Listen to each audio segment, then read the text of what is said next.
আকৌ কাপোৰ পেক কৰাত লাগি গ'লোঁ। গুড মৰ্ণিং, সকলোকে মোৰ মিনি ব্লগটোলৈ স্বাগতম জনাইছোঁ। এইফালে আৰিয়াক ৰাতিপুৱা হোৱাৰ লগে লগে মেগী খাইছে দেই অকণমান, তাৰপিছত গৰম পানী দিছোঁ। এইফালে ময়ো গৰম পানী লৈ লৈছোঁ। তাৰপিছত মা যিহেতু অহা কাইলৈ মুম্বাই যাব, তাৰ কাৰণে নিজৰ ৱেইটটো চাই লৈছে আৰু বস্তুৰ ৱেইটো চাই লৈছে, কিমান কেজি, 15 কেজিহে নিব পাৰি। যোৱাকালিয়ে মায়ে মানে কাপোৰখিনি পেক কৰিলে। যোৱাকালি আকৌ মোৰ গাটো ইমানেই বেয়া আছিলে, মন নগ'ল মানে। তাৰপিছত বোলো নাই, কাপোৰখিনি উলিয়াই পিনে ভালকৈ জাপি দিওঁ। মায়েও ঠিকেই জাপিছিলে, কিন্তু তথাপিও বৰ সুবিধাকৈ জাপি লোৱা নাছিলে। সেইকাৰণে ভালকৈ জাপি দিছোঁ আৰু পেটিকোট হিচাপে, শাৰী হিচাপে, নাইটি হিচাপে। তাৰপিছত আৰু এইটোতো মেইন ফাইল, মানে ফাইলটো নহ'লেতো নহ'বই। সেইটো ফাইলটো ভালকৈ ভৰাই দিছোঁ। তাৰপিছত মায়ে আকৌ খালী পলিথিন কেইটামানো লৈ যায় দেই। কিয় জানেনে? সেইটো কাম সকলোৱে কৰিব লাগে।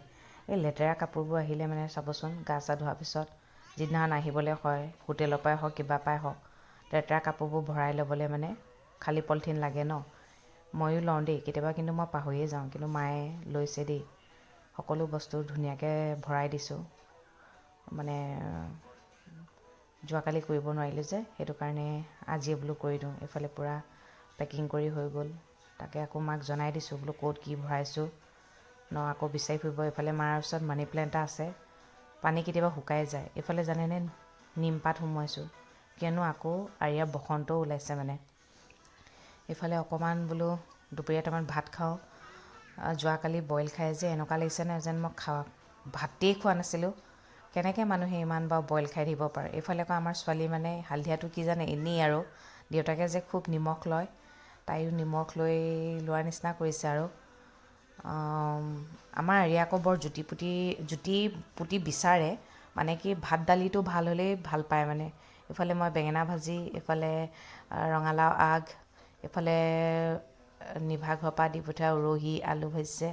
তাৰপিছত এয়া ভাতকেইটা বোলো খাওঁ। এইফালে ঘৰৰ পৰা মায়ে মিক্স মানে আচাৰ এটা দি পঠিয়াইছিলে দেই, ভোট জলকীয়া চুট জলকীয়া চব মিক্স কৰি। ৰঙালাও আগ খাই কোনে ভাল পায় বাৰু, মই কিন্তু ভাল পাওঁ দেই। এইফালে ছোৱালীয়ে ভাত আৰু দালিয়ে লৈছে দেই। ভাতকেইটা খাওঁতে যে কিমান এক্টিং কৰে নহয়, মই কি ক'ম মানে, ঈশ্বৰ।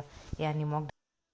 এইফালে কোন আহিলে চাওকচোন, আৰিয়াৰ ডাঙৰ জেঠুৱেক আহিছে। আৰিয়া তাকে দেখি লুকাইছে। আমাৰ মাৰ লগত আকৌ মানে ডাঙৰ বাইদেৱে যায় দেই মুম্বাইলৈ। এইফালে তেওঁ ঘৰৰ পৰা আহিলে মানে বেগে বস্তু লৈ আহে, পাচলি চাচলি। এইফালে কেক বনাই আনিছে। আমাৰ আৰিয়া আকৌ কেক দেখিলেই কেকটো কাটিবই লাগে মানে, বৰ ভাল পায় মানে কেক কাটি দেই। এয়া কেকটো কাটিহে শান্তি পাইছে। আৰু আৰিয়াইতো মানুহ আহিলে খুব ভাল পায়। এয়া জেঠুৱেক অহাৰ লগে লগে মানে গোটেই আৰ্টৰ বহি চহি কালাৰ চালাৰ লৈ কৰাত লাগি গ'ল। এইফালে ভিনদেউৱে গাহৰিও লৈ আহিছে। এইফালে মায়ে দিনত মাছ লৈছিলে, মাছ ফ্ৰাই কৰিছে। তাৰপিছত এয়া আৰু বিলাহী মাছ বনাই আছে ৰিংকুৱে। আকৌ বোলো দেখাই দিওঁ গাহৰিটো কেনেকৈ বনালে। আজি গাহৰিটো বেলেগকৈ বনাইছে দেই।